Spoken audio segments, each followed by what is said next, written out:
Donald Trump has always been a contradiction. A self-made man who inherited a fortune. A populist who spent his life with the elite. Someone who rails against fake news but is frequently caught with lies. Now perhaps the most significant contradiction yet. We took action last night to stop a war. We did not take action to start a war. This most isolationist of presidents who promised to extract America from the endless procession of Middle Eastern wars has, according to his critics at least, taken the country to the brink of the century's most dangerous conflict so far. But according to this foreign policy analyst, even non-interventionists have to intervene from time to time. I think there was a concern that the Iranians were beginning to believe that because President Trump is unwilling and does not want to increase large numbers in the Middle East, that he would not therefore be willing to use military force. And so they continue to look for those areas in which they could continue to press to see how far they could go.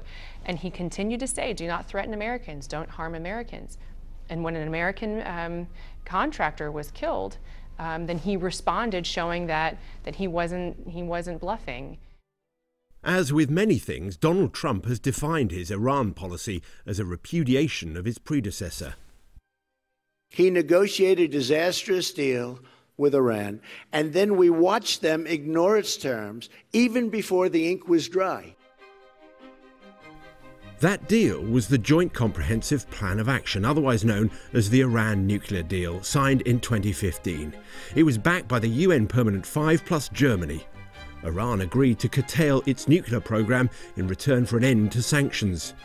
It was no surprise when Mr. Trump withdrew from the deal in 2018. In its place, the new policy is known as maximum pressure, a return to hard-hitting economic sanctions designed to deprive Tehran of funds and persuade them to agree a more comprehensive deal. President Trump has been under pressure to strike back at Iran. The shooting down of an American drone in June almost led to a US military response, but President Trump pulled the order to strike at the last minute. But at the end of last month, a US civilian contractor was killed by a rocket attack on the US base at Kirkuk in Iraq, and then the attack on the US embassy in Baghdad over the new year. The US blamed the Iranian-backed fighters for both. If President Trump was looking to build a cross-party consensus in Washington, it didn't help that he's threatening to target Iranian cultural sites if Iran strikes back. This is absolutely bonkers. Let's not try to sugarcoat it. When I was in the Army in Afghanistan 15 years ago, we couldn't hit any target that was even close to a library, much less a significant cultural site. So what then is the Trump strategy?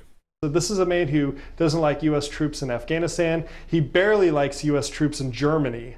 So I don't think we're going to see a U.S. ground invasion or a major war with Iran, especially during an election year.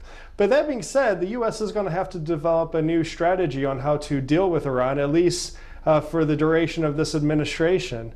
The policy was to get Iran back to the negotiating table. This seems very unlikely now. What the man in the White House does next depends on how Iran decides to respond. On such unstable foundations does the world now rest.